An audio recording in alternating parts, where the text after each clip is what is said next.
Glycogen to glucose, what's the name of the process?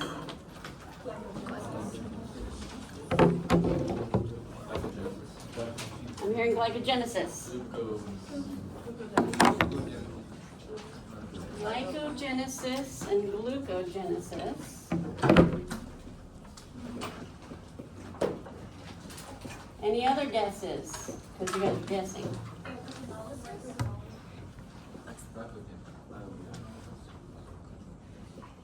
Any other guesses? Which one is it? Which one? Glycogenolysis. Okay, how do you know? It's a breakdown. Glycogen to glucose is a breakdown, so it's an olysis. Okay? So, first of all, glucogenesis is not a thing. That's not one of the terms we learned. If you said it was glycogenesis, the reason I'm guessing that happened is because when I drew it for you last week, wait, what day is today? So when I drew it for you on Monday, I put glucose over here and glycogen over here. So you memorized the direction. You're memorizing, you're not thinking and understanding. That's not going to work. It's not going to work. You have to understand the term. The direction of the arrow doesn't matter. If we're converting glycogen to glucose, it's a breakdown, it's an olysis. We're breaking down glycogen, it's glycogenolysis. Okay? What's the enzyme for that?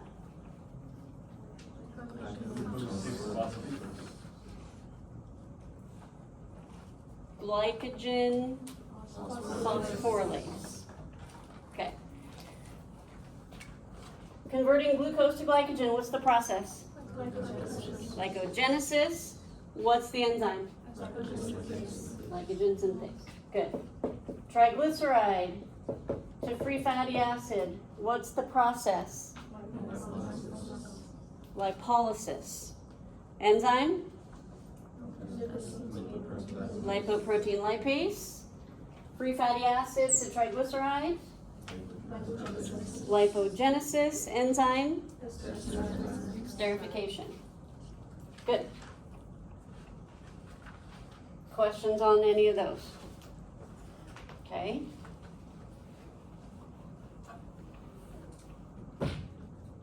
Then we listed our anaerobic systems and we listed our aerobic systems. We listed them, right? So there's one here that was not anywhere on that chart. What was it called? What's ATP stand for? Okay, what's PCR stand for? Phosphocreatine. So it's a phosphate molecule bound to a creatine molecule. This will sometimes be called the phosphagen system. I don't know if I mentioned that. I don't really use that term a whole lot, but the book uses it, and in 446, depending on who you have, they might use it, just so you know it's the ATP PCR system. What's our other anaerobic system? Aerobic systems?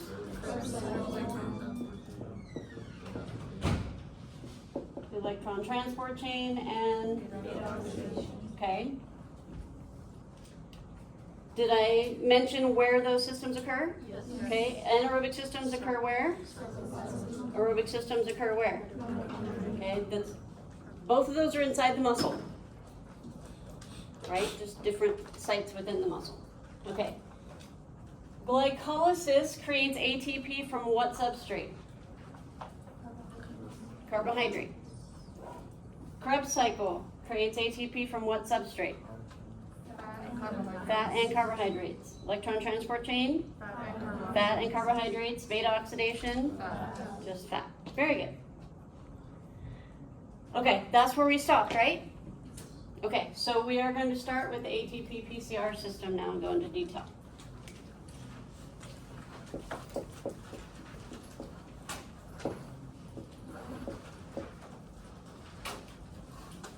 Occurs in the sarcoplasm. Okay, so this system is your immediate source of ATP. So if you stand up from your chair right now, you gotta contract your quadriceps, you gotta contract your gastroc, you need ATP for that. That's gonna use ATP that's already stored in your muscle, okay?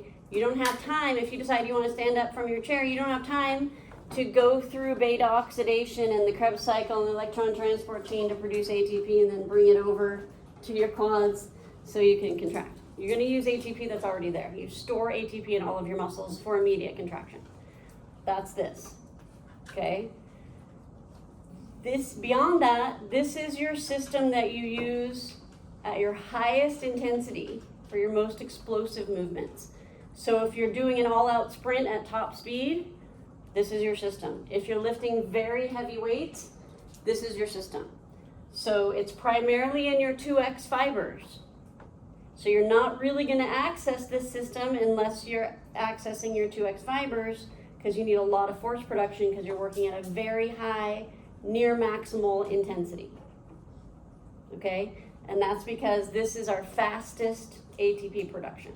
It doesn't produce a lot of ATP, but it produces ATP very quickly, which is what we need for high intensity exercise. Okay, so here's how it works. First, we're gonna start with the ATP that's already stored in the muscle. It's gonna get broken down. We've already talked about this reaction quite a bit. Separating a phosphate from the ATP releases energy. What do we use that energy for? Bring the mass ahead back up to 90 degrees as part of the muscle contraction cycle. Okay, what is the enzyme for that? ATPase. Okay, you have enough ATP stored in any particular muscle for about 3 seconds of all-out work. So if you were to go to do a 100-meter sprint, get in the starting block, and then take off and accelerate to top speed, you have about 3 seconds worth of stored ATP for that. Okay? Then you have to start producing it really quickly. Okay? Your source of energy for that is the PCR molecule. The phosphate and the creatine are bound together with a high energy bond. So we're just going to split them apart and use that energy to rebuild ATP. Okay? In all of our other systems, we're getting that energy from carbohydrate, fat, and protein. This system, there's none of that. Your energy, your substrate is PCR. Okay, so all we're going to do is we're going to split that apart. So we have a phosphate and a creatine, and we release energy. So, go back to the sliding filament theory. Myosin head at 90 degrees, ADP and phosphate on it. Cross bridge happens, phosphate gets released. When it's released off the myosin head, it's just in the sarcoplasm. Okay, it's not gone, it's not consumed, it's not used up, it's just released into the sarcoplasm. Power stroke, ADP is released. So there's phosphate and ADP floating around in the sarcoplasm. All we need is energy, and we can put them back together and reuse it. Okay, so that's what we're doing. These pieces are still there. So we're going to take the ADP and the phosphate that were floating around in the sarcoplasm, and we're going to use the energy that we got from breaking down the PCR to rebuild our ATP.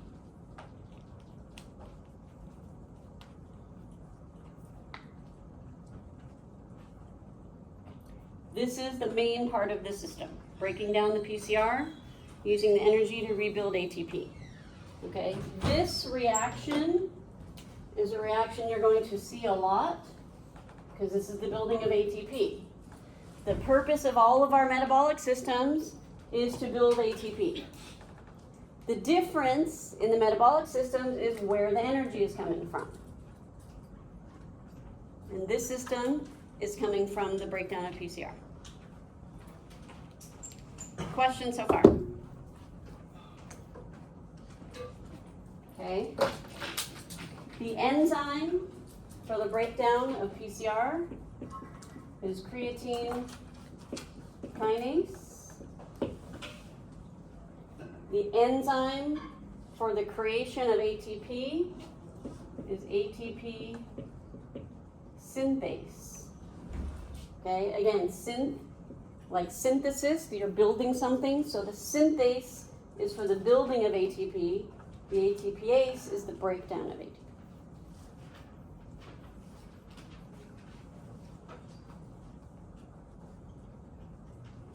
Okay, there's another important reaction here. So in this system, the body is just trying to find creative ways to build ATP as fast as it can with all of its resources. Okay, so there are several other reactions here. I'm going to give you one more. If we take two ADPs, what does ADP stand for? So we have an adenosine and two phosphates, and an adenosine and two phosphates. If we break this bond, take this phosphate and attach it here, we have an adenosine with three phosphates, which is adenosine triphosphate. That leaves us with an adenosine with one phosphate. Okay, so we're just rearranging the molecules here. That will give us an ATP. And the adenosine with one phosphate we call adenosine monophosphate.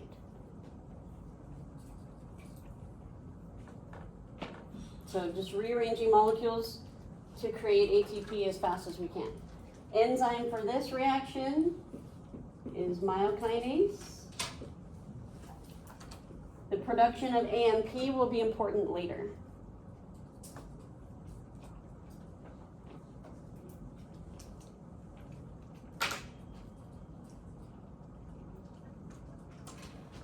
Okay, so these are the major reactions in the system that we're going to talk about. There's another one that you'll probably learn in 446. So you can continue with this until you run out of PCR. When you run out of PCR, the system's done because it was your source of energy. So you can stay in this system for a maximum of about 10 seconds. Some people might be able to get to 12. Some people might be able to get as far as 15 seconds, but that's about it. So if you think about, if I were to warm you up, put you in blocks at the start line, and say, I want you to get to your top speed as fast as you can, and hold your top speed for as long as you can. How long do you think you can hold your top speed for? About 10 seconds.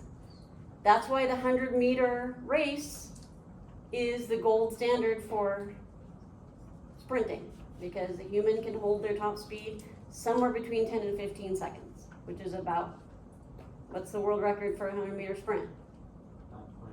It's just under 10. Okay? That's because the system runs out. So somewhere between 10 and 15 seconds is max in the system at your top speed. Okay, so once you deplete all your PCR, you need to replenish it so that you can sprint again. Okay, so to replenish it, again, when we broke down the PCR, these molecules are not being consumed. They're just sitting there in the sarcoplasm. So we just need energy to put them back together. So for this molecule to rebuild the PCR, we're getting the energy from the electron transport chain in the mitochondria.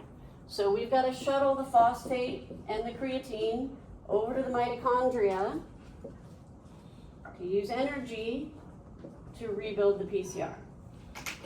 Okay, so this energy is coming from the mitochondria,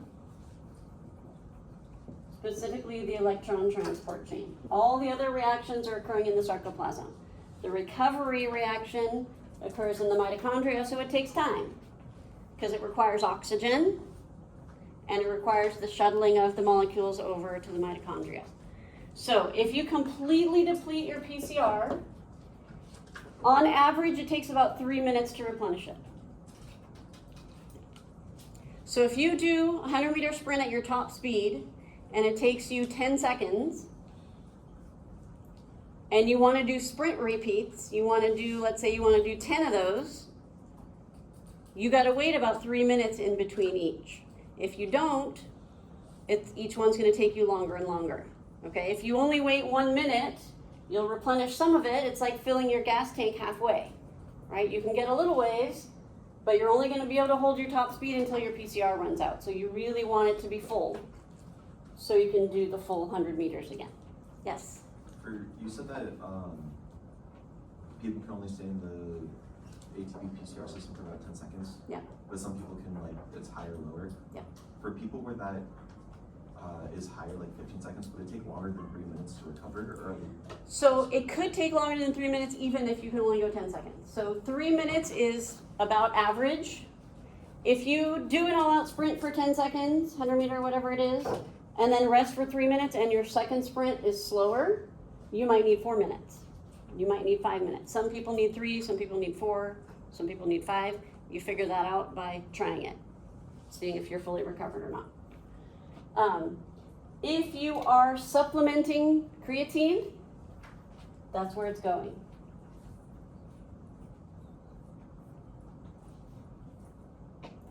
So taking creatine doesn't go directly to building muscle like protein does.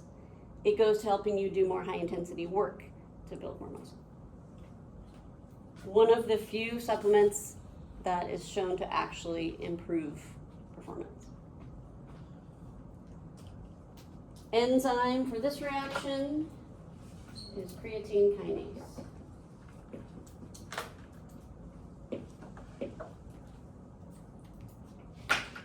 Okay, so you need to know these reactions and their enzymes. They're not in any particular order. You can write them in any order as long as you have them all. You understand that the energy, what this energy is used for, what this energy is used for, where this energy comes from, where this energy comes from. Yes?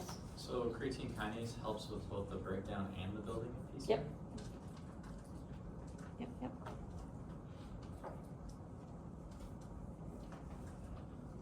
Yes? And then aside from the 4 other enzymes above it, the creatine kinase enzyme, that happens in mitochondria, and then the 4 above it happen in the sarcoplasm? They're in the sarcoplasm. Mm-hmm. Yep. Okay, so for all of the metabolic system we go through, we're going to have several enzymes like this. I will always identify one particular enzyme that is what we'll call the rate-limiting enzyme.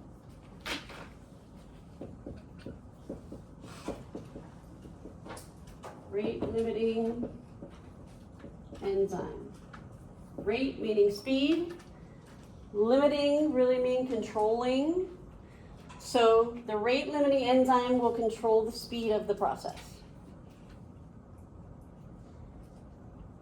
For this system, the rate limiting enzyme is creatine kinase.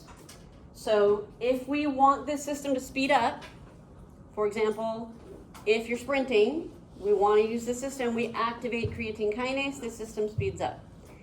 If we don't want to use this system, like you're sitting in your chair, you certainly don't need really fast production of ATP, you inhibit creatine kinase, system slows down.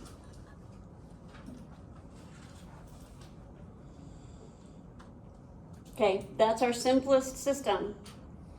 Any questions before I move on? Yes? Can you give the definition of rate limiting? Rate limiting enzyme is the enzyme that controls the speed of the process.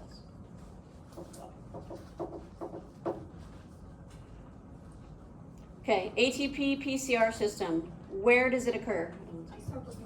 Sarcoplasm. What fiber types tend to use this system? 2X. What is your intensity when you're in this system? Okay, but we can't just say high because you're high intensity when you're in glycolysis. This is higher intensity. So this is very high intensity, near maximal explosive. How long can you stay in this system? Okay. What determines when you're done in this system? PCR depletion. When you run out of PCR, the system's done. How long does it take to recover, approximately? 3 minutes. 3 minutes. Where does that recovery reaction occur? Mitochondria, specifically in the electron transport chain. Good. You still have a question? Yeah, can you go over another example of a rate-limiting enzyme? Yes, when we go through the next system. I will. That's the rate-limiting enzyme for this system. We're going to have one for each of these systems. Okay? All right, I'm going to move into glycolysis. I need all of that space, actually I can probably do it. I can probably do it right here. It'll be a little bit crowded. I suggest you have a blank piece of paper and turn it sideways, because I'm going to use all of this. Get a little bit.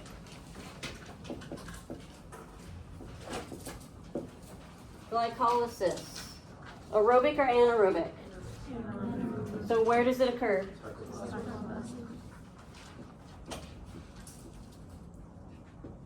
Substrate? Carbohydrates in the form of, we said G6P. We said we have to convert the glucose or the glycogen into G6P before we can go through glycolysis. So G6P stands for glucose 6-phosphate. It's not the same thing as glucose 6-phosphatase. Glucose 6-phosphatase is an enzyme in the liver for what process? Gluconeogenesis. Glucose 6-phosphate is a molecule that marks the beginning of glycolysis. Okay, we can get that glucose 6-phosphate from glucose, which is in the blood, or we can get it from muscle glycogen.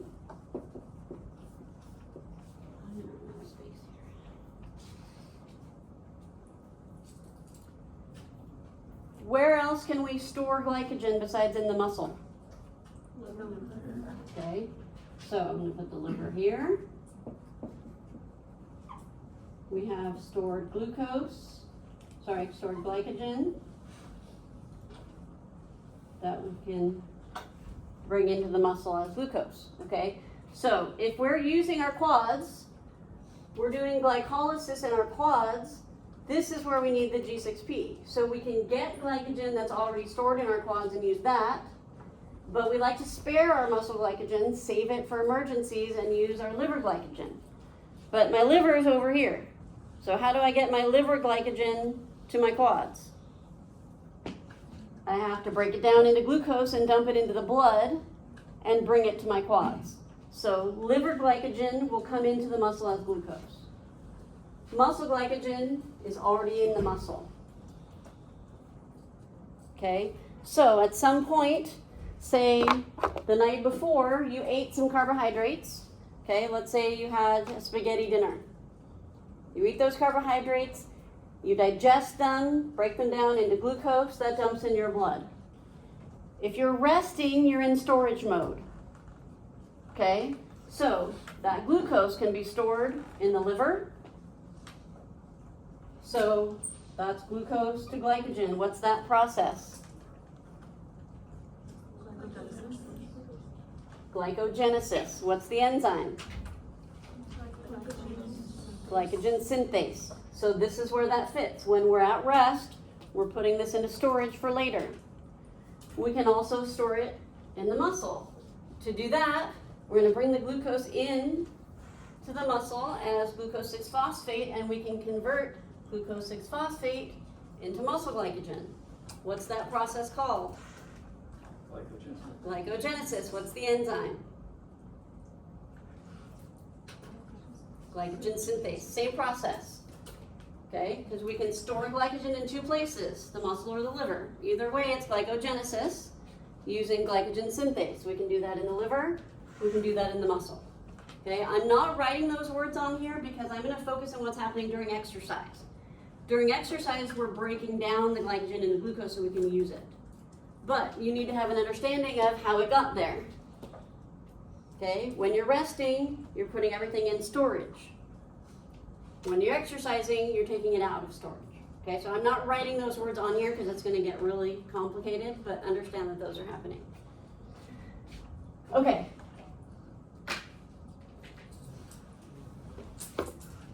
Once we have glucose 6-phosphate, no matter where it came from, that marks the beginning of glycolysis. Okay?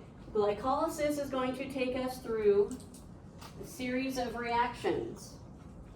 I'm actually not going to teach those reactions in this class. I'm not really teaching glycolysis. I'm teaching everything that happens around glycolysis. And 446, depending who you have, you go into more detail about the actual reactions in glycolysis. For me, for this class, you just need to know there's a series of reactions happening here, and at the end, what you end up with is 2 molecules of pyruvate. So from 1 molecule of glucose 6-phosphate, you go through a series of reactions, you end up with 2 molecules of pyruvate.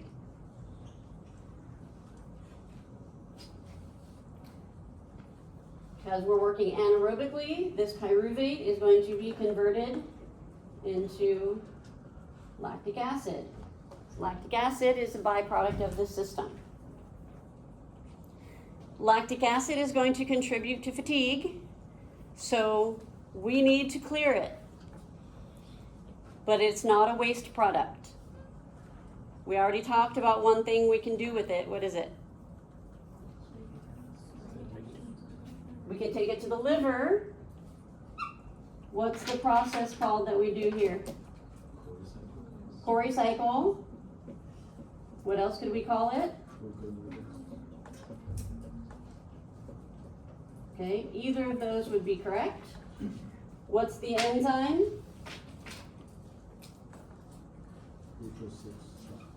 Glucose 6-phosphatase, because it's an enzyme, and that's going to create glucose.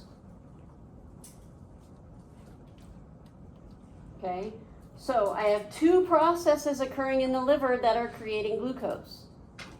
They are completely different processes with completely different enzymes. Okay, the stored glycogen came from food that we ate that we put into storage for later. When we're ready, we can break that down, which would be glycogenolysis. As we're exercising, we're producing lactic acid, which we bring to the liver, take it through the Cori cycle or gluconeogenesis, which also creates glucose. Those are 2 separate processes, both occur in the liver, different enzymes, they're both producing glucose. Okay, so you need to understand those are separate processes, separate enzymes. Go ahead. But if lactic acid is helping you build energy, why does it make you want to stop the exercise? The hydrogen in it is going to cause fatigue. We're going to get into detail in chapter 6 on how. Yes. This is just one of the ways we clear it. Questions on those processes, terminology? Okay. The whole thing? Okay, so in the liver we store glycogen. The way we do that, you eat your carbohydrates, it gets turned into glucose. We put glucose into the liver. That's glycogenesis using glycogen synthase. We store it for later. Okay, now we get up and we start exercising, we need to break down so we can use it. So we take our stored glycogen, convert it back into glucose. That's glycogenolysis using glycogen phosphorylase, creating glucose to feed glycolysis.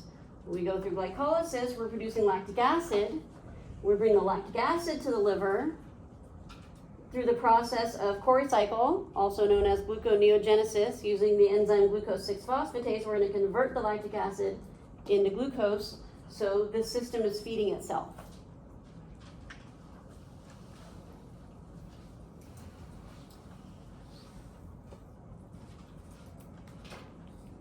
Other questions? Okay, we have other ways we can clear the lactic acid. We have to clear the lactic acid.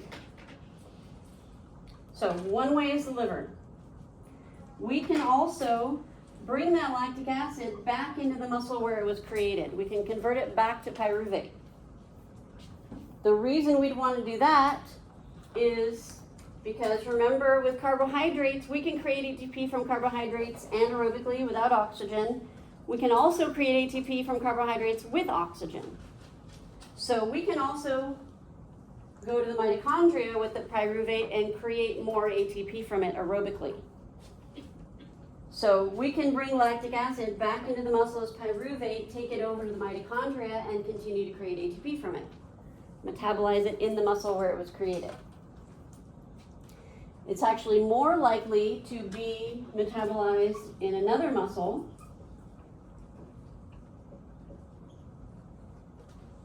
So if I'm sprinting producing lactic acid in my quads. That lactic acid is now in my blood, and it's going around my body. I can clear it into my biceps, which would be converting it to pyruvate, taking to the mitochondria, producing ATP from it. It's a substrate. We can also clear lactic acid in the kidneys. We can clear lactic acid in the heart. And we also have a whole buffer system to help us clear it, which we'll get into detail on later. Okay, so I gave you 6 possible fates of lactic acid. Liver, buffer, same muscle, other muscle, kidney, heart. No particular order, they're all happening. The main ones that we'll talk about are the liver and the buffer.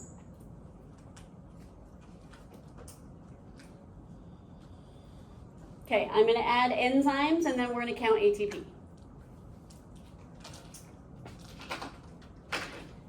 Converting glucose to glucose 6-phosphate. The enzyme is hexokinase.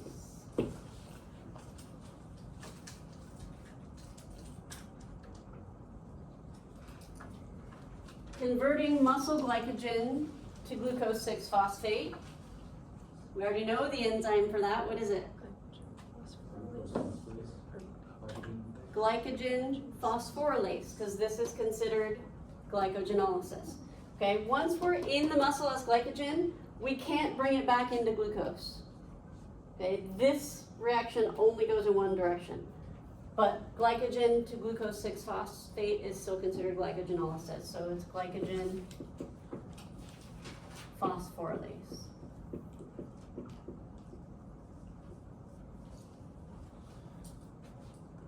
Okay.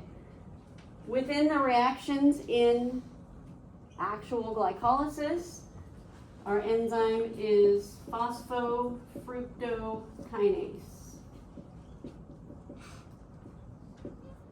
We call it PFK, but you need to know what it stands for and how to spell it. Phosphofructokinase.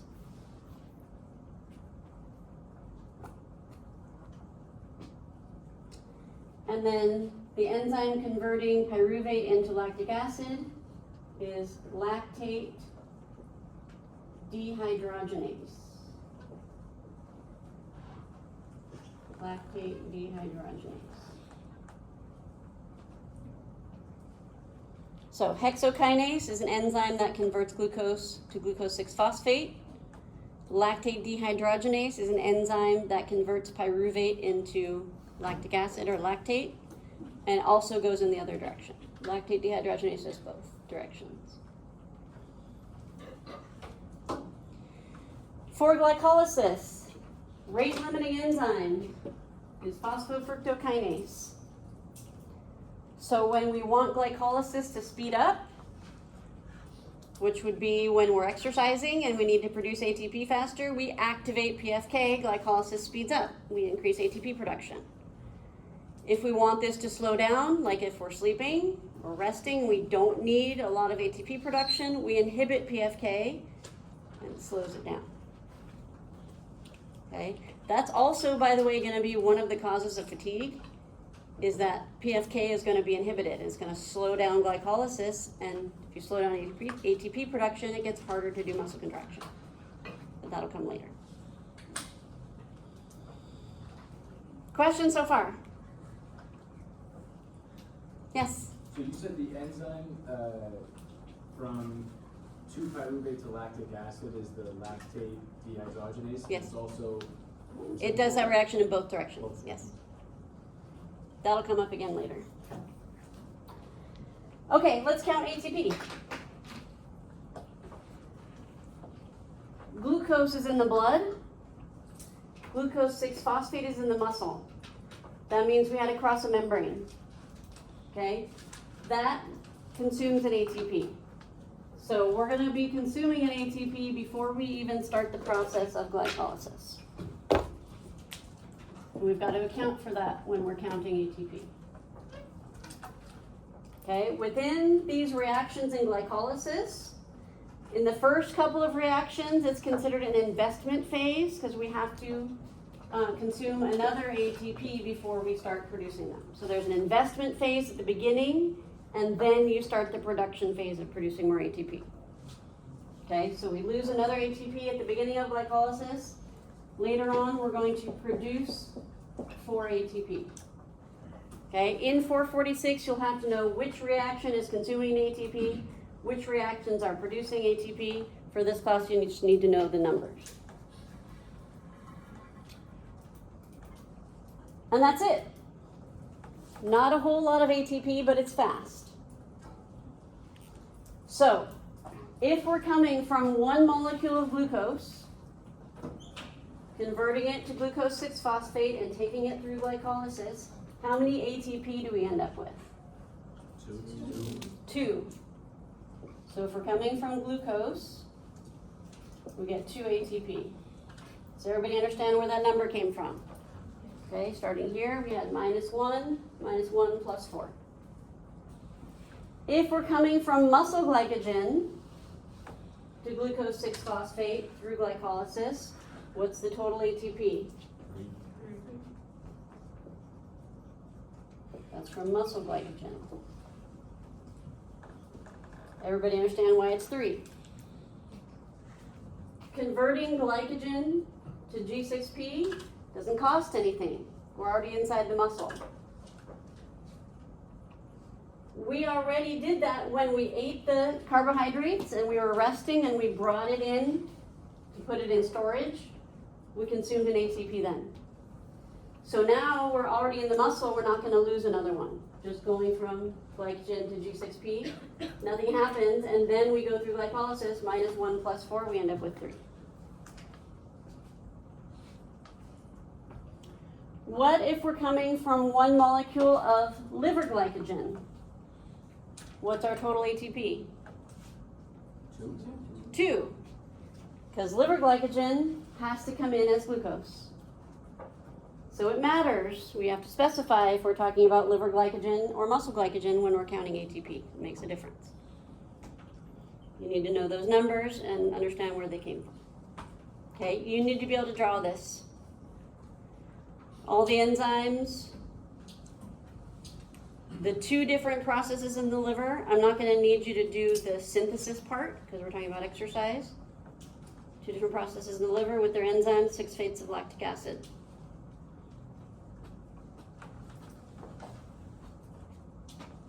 Questions? Yes? Can you explain how you get 2 ATP and 3 ATP? Yes.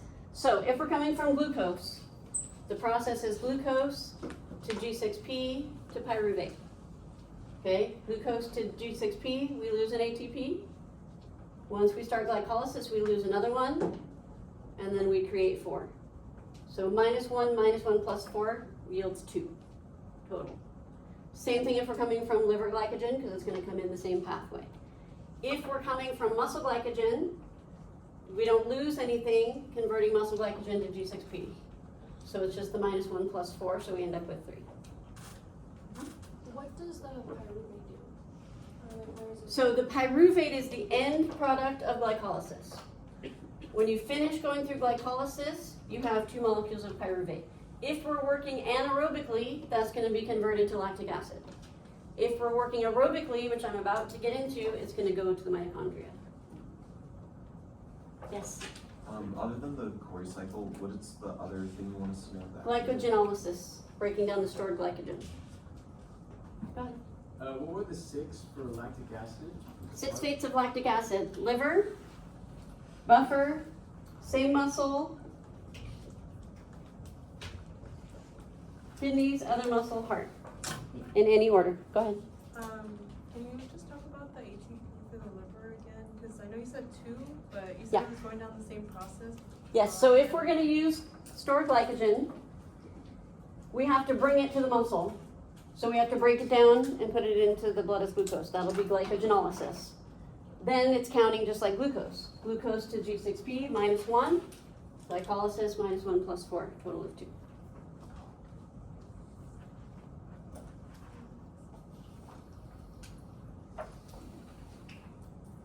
So rather than memorizing 2, 2, 3, have the image so you can follow it and count.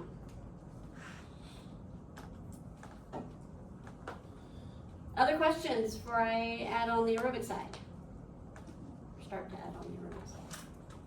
Yes? I'm sorry if I missed it, but you said that, so the ATP in the PCR system is very high to max intensity for 10 seconds. What's glycolysis? This is high intensity. Just high intensity? High intensity. Okay.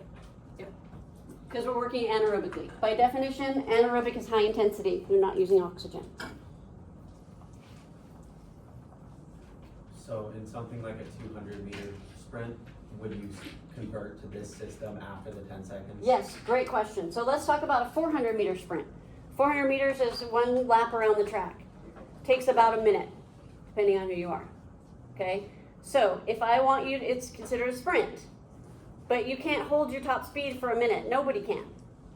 Not even Usain Bolt. Otherwise, he'd be winning the 400. He doesn't even run the 400.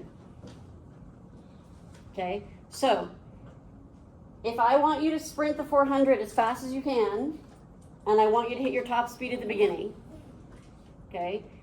You're going to come off the blocks, hit your top speed. You're going to be able to hold that for about 100 meters, about 10 seconds, which is one straightaway on the track. Then you still have curve, straight curve to go, okay? So let's say your top speed is 15 miles per hour. You keep that top speed for about 10 seconds, and then you're going to have to slow down, maybe 13 miles per hour, maybe 12 miles per hour to finish. Okay, you're no longer at your top speed, you're no longer in your 2X fibers, you're no longer in the ATP PCR system, you've shifted into glycolysis. And you're going to know this because when you get to the end of the 400 meters, your legs are going to be burning and you're going to be breathing rapidly. Why are your legs burning? Lactic acid. That only happens in the system. Remember on the first day of class we talked about sprinting up the stairs with a backpack on? We said you're going to be out of breath at the top, you're going to be sweating, your breathing rate's high, your legs are burning. These things always go together. The lactic acid accumulating in your muscles and the increased breathing rate always go together. We'll make the connections later. Okay? Lactic acid, this is the only system this is produced in. So if you feel burning in your muscles, you're in glycolysis.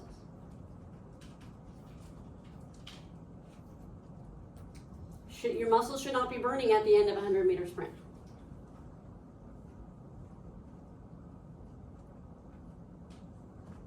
All right, we're going to add on the aerobic side to this now, because remember we said carbohydrates we can use with or without oxygen. So if we're working without oxygen, it's going to convert to lactic acid. If we're working with oxygen, which means we're at a low to moderate intensity, the pyruvate will be converted into acetyl-CoA. One molecule of pyruvate gives us one molecule of acetyl-CoA. Since we have two molecules of pyruvate, we will get 2 molecules of acetyl-CoA. Acetyl-CoA is not the same thing as acetylcholine. They sound similar, but acetylcholine is a neurotransmitter that's released into the neuromuscular junction and binds to the plasma lemma. This is a coenzyme. Co stands for coenzyme. This is acetyl coenzyme A. The molecule, we have 2 of them. This is a very important molecule. Acetyl-CoA starts the Krebs cycle. 1 molecule of acetyl-CoA will give us 1 pass through the Krebs cycle. So because we have 2 of them, we're going to get 2 passes through the Krebs cycle. I'm going to draw them separately because we're going to need them separate later when we do fat metabolism. I'm out of space here, so I'm going to do it like this. I'm going to put 1 here. Call that Krebs number 1. Put 1 here. We'll call that Krebs number 2.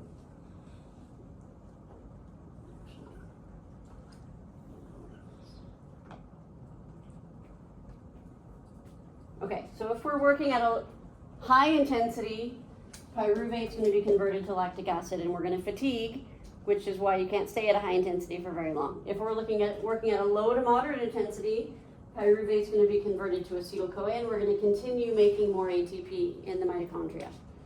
Okay, where does Krebs cycle occur? In the mitochondria. Okay, I'm going to draw a line here. This is the mitochondria.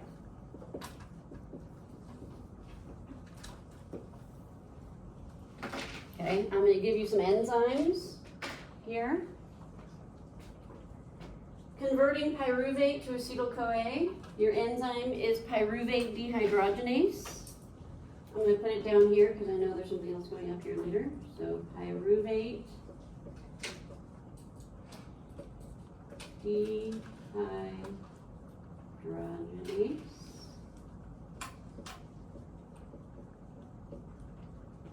Pyruvate dehydrogenase is the enzyme that converts pyruvate into acetyl-CoA.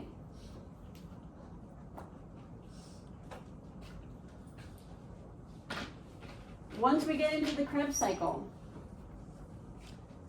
again, here there are a lot of different reactions going on around this cycle. I am not going to teach those to you. If you go to 446, depending on who you have, you'll learn the reactions in the Krebs cycle. I'm just going to give you 3 enzymes in the Krebs cycle. I'm going to give them to you in certain parts of the cycle where they actually occur. If you're not going to be taking 446, don't worry about where you put them. I'm not going to grade you on where you put them. You can list them all next to each other. I'm not going to grade you on that. But for those of you going into 446, it might be helpful to have them in the correct place, and that way when you learn the details of the cycle, you'll already have those things in place. But I'm not going to grade you on it. Okay? So, notice I drew the circle in this direction. Krebs cycle is always drawn in this clockwise direction. So the first enzyme you see will be up here, and then we'll go around in this direction. I didn't leave myself space, so I'm going to do it like this. I'm going to put enzyme number 1 out of space. I'm going to put it over here. I recommend if you have space, you write it right next to your Krebs cycle. Enzyme number 1, this is in the Krebs cycle.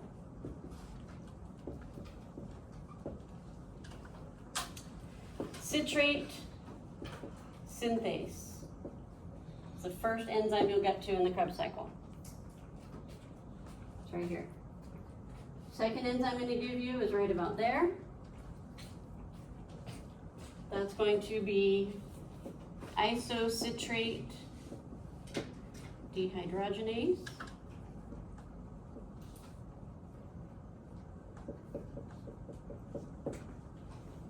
Citrate. Sometimes the Krebs cycle is referred to as the citric acid cycle. That might help you remember the citrate. Third enzyme I'm going to give you is going to go right about here. And that is going to be succinate dehydrogenase.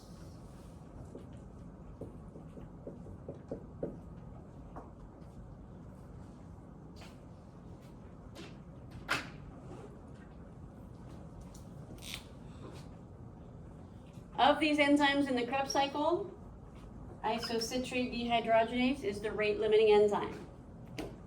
So when we want Krebs to speed up, we need more ATP production, we activate isocitrate dehydrogenase. When we want it to slow down, because we're not doing a whole lot, we inhibit isocitrate dehydrogenase, Krebs cycle slows down. ATP production slows down.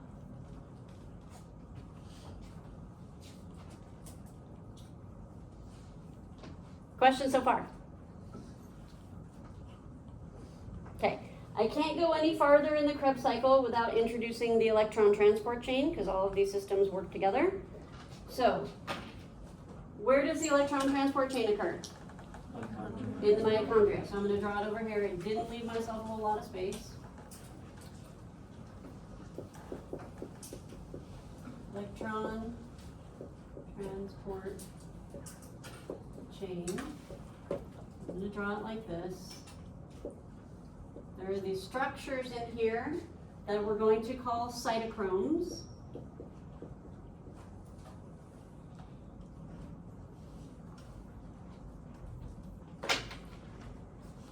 Okay, now this next process that I'm going to go over with you is a bit complicated. My recommendation is to not write it down the first time you hear it. I want you to put your pencils down and just listen the first time I go over it and try to absorb it and process it and follow it. I promise to repeat it so you can write it down. Okay? There's a lot going on here.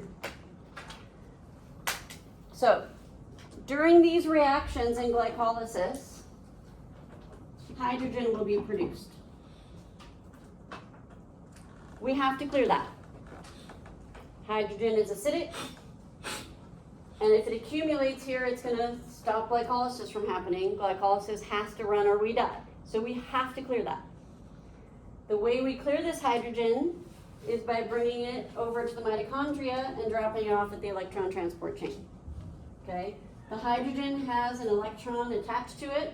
We don't usually write that. We just stipulate if there's a hydrogen there, it has an electron attached. I'm going to write it for now. So the way we get the hydrogen from the sarcoplasm into the mitochondria is with an electron carrier. Okay, that electron carrier, for now we're just going to call NAD. You don't need to know what it stands for. It's an electron carrier. Its job is to pick up the hydrogen and the electron and shuttle it over to the electron transport chain and drop it off there. So kind of like an Uber.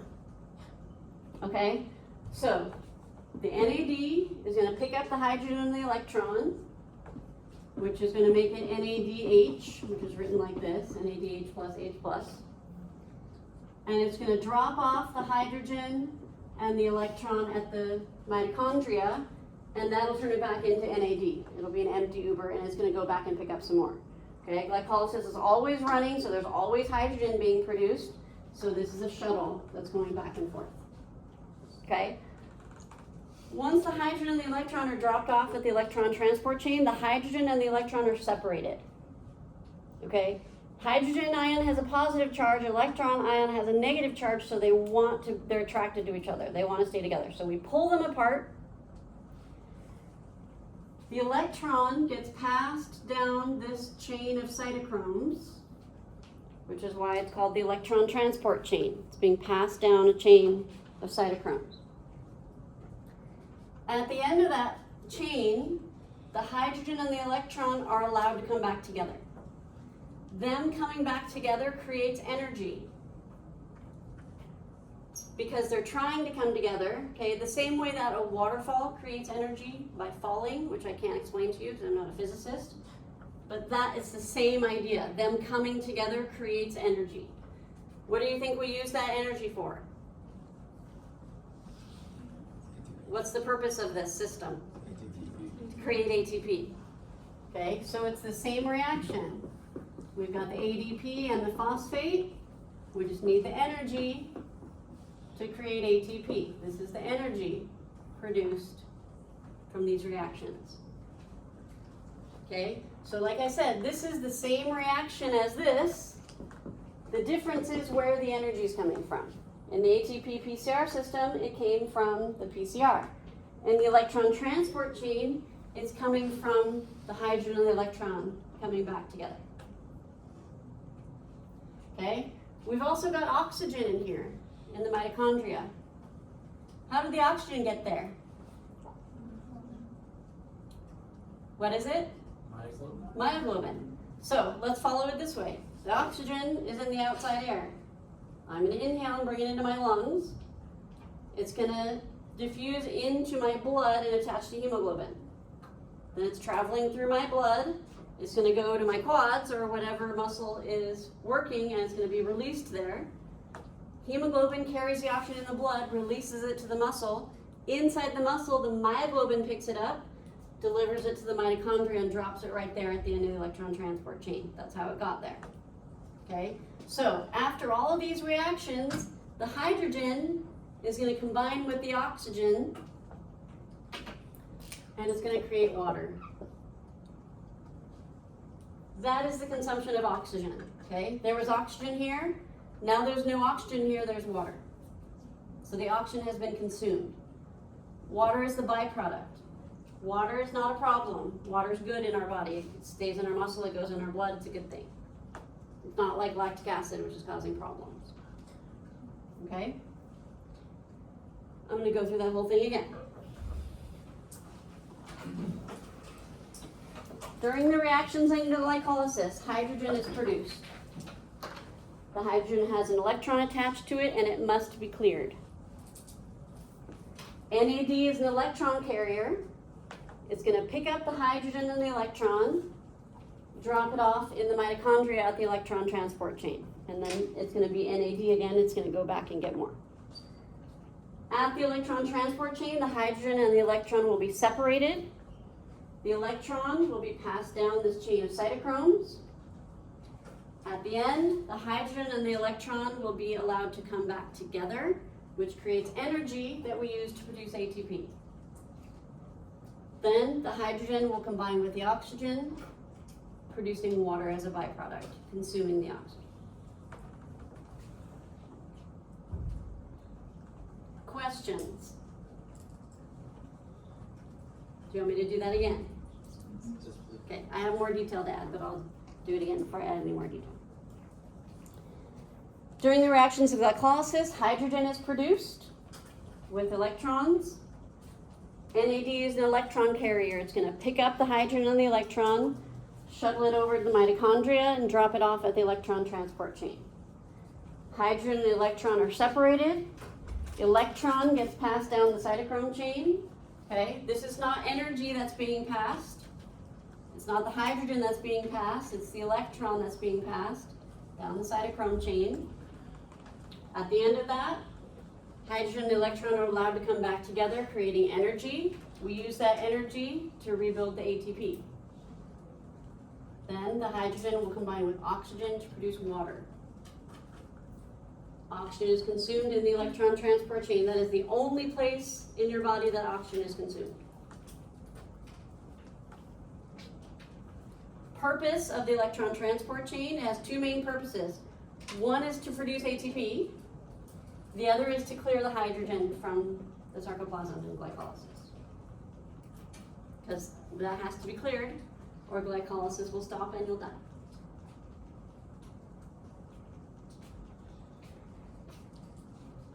What enzyme goes here for this reaction? ATP synthase. I don't have space for it. ATP synthase, because we're building it. Can I erase these reactions? You guys have them all written down?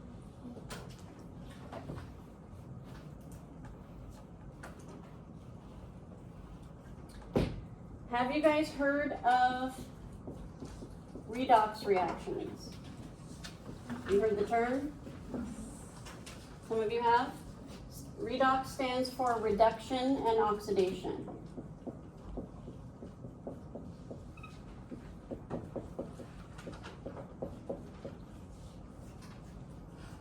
Reduction is gaining an electron.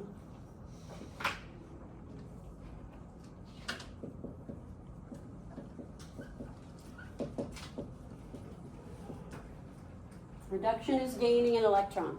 Where is reduction happening here? At the end. So, this is reduction. When the NAD picks up the hydrogen and the electron, it's taking on an electron, it's being reduced. The cytochromes, in the cytochrome chain, when a cytochrome takes on an electron, it's being reduced. Okay, I remember when I first learned this, it was really confusing to me that when you take something on, you're reduced. Seems like you're adding to yourself. But because the electron has a negative charge, when you take on the electron, your charge is reduced. Okay, that's why taking on an electron is reduction. Oxidation is losing an electron.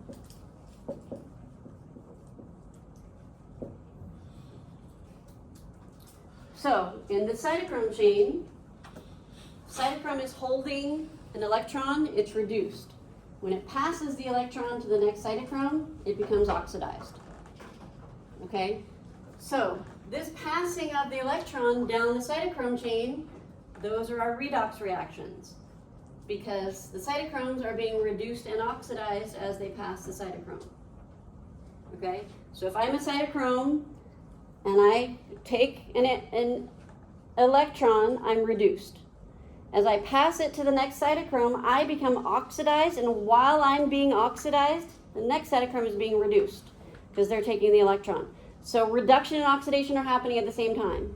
One cytochrome is being reduced, one cytochrome is being oxidized as we pass the electron. Okay? So the redox reactions are the reactions occurring in the electron transport chain as we're passing the electron.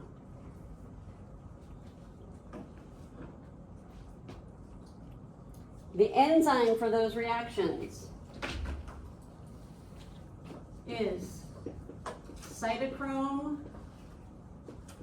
oxidase. Cytochrome oxidase is the enzyme for the electron transport chain, or the enzyme. It is the rate-limiting enzyme for the electron transport chain. Rate-limiting enzyme for the redox reactions.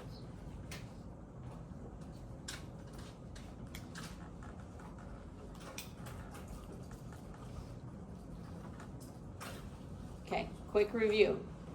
Where does the electron transport chain occur? Okay.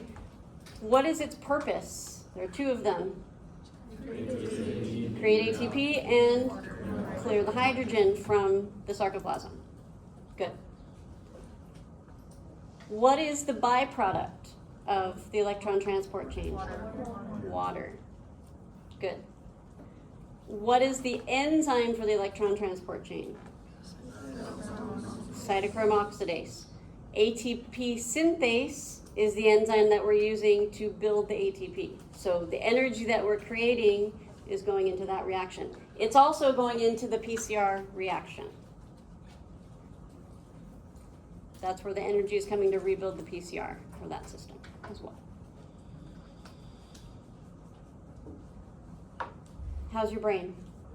Go ahead. I don't really know how to phrase this question, but I know you're saying that we're talking about aerobic right now. So, for example, my head, like a marathon runner. Mm-hmm. Is this like Krebs has to happen for the electron transport chain to happen, or so it's just all cycle? They're connected, yeah. I'm not going to make that connection yet. I don't have time to. I'm not going to do the Krebs cycle right now. I'm going to save it. Today's Wednesday. I'm going to save that to next week. So this is not done. We still have to do the Krebs cycle. Oh, there's one more thing I want to add though before we stop. Yes. Are we gonna, with ETC, are we gonna talk about like the theoretical yield? Yes. Okay. Yes, that's what I'm going to do right now. So, one pass through the electron transport chain produces enough energy to make 2.5 ATP.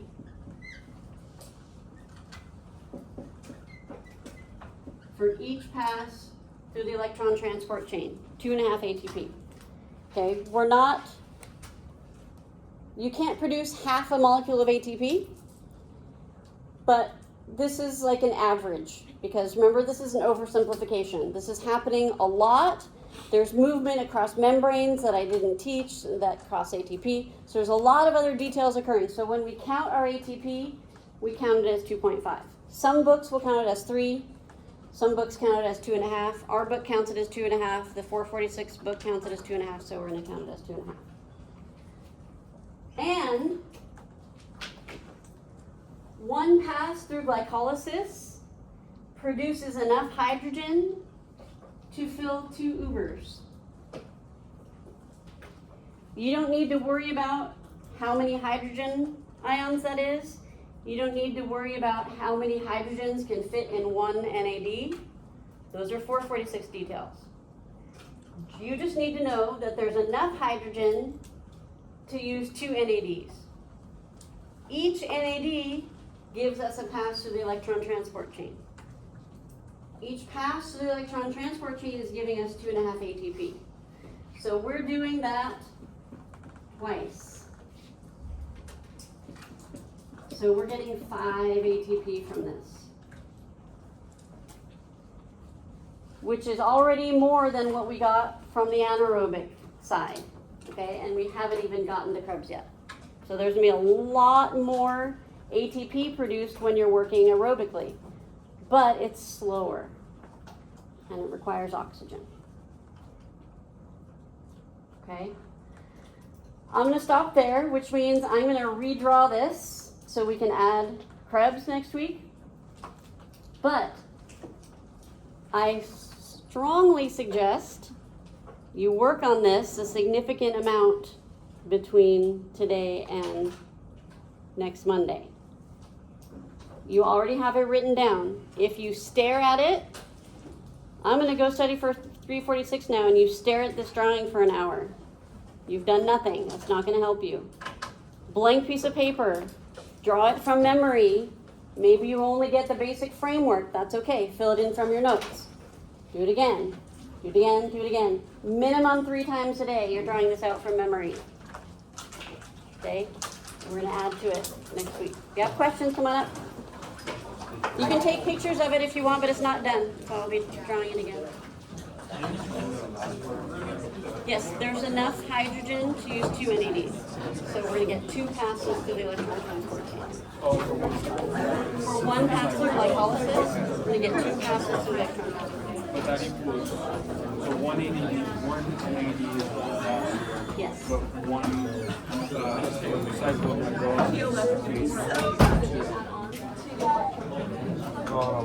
Which enzyme was the rate limiting enzyme for the Creatine kinase. Well, exactly how I told you I was gonna feel yesterday is exactly how I also I was gonna ask what's the EPC? Electron transport. actually is it. Yeah, so that energy is also being used to rebuild PCR. Okay. And then for the cytochrome